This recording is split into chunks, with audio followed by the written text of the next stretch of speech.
BitRobot is building the world's open robotics lab, and you don't need a PhD to get involved.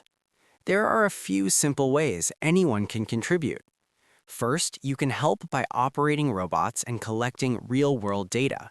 That includes remotely piloting sidewalk robots, teleoperating robot arms, or contributing to humanoid robot data collection.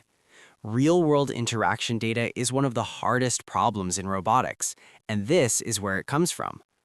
Second, you can contribute ecocentric video data. Some BitRobot subnets reward users for wearing camera-equipped caps or recording first-person video of real-world interactions. This helps robots learn how humans move and navigate the physical world.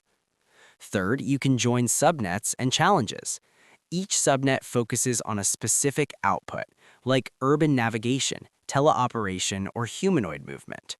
You can test models, participate in benchmarks, or help evaluate results.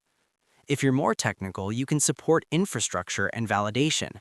That means running validators, supporting subnet infrastructure, and verifying robotic work on-chain. And even without hardware, you can still contribute. Join the community, collaborate with researchers, and help shape new subnets. If AI is going to operate in the physical world, it needs open, decentralized, real-world data. BitRobot is building that infrastructure, and early contributors help shape what comes next.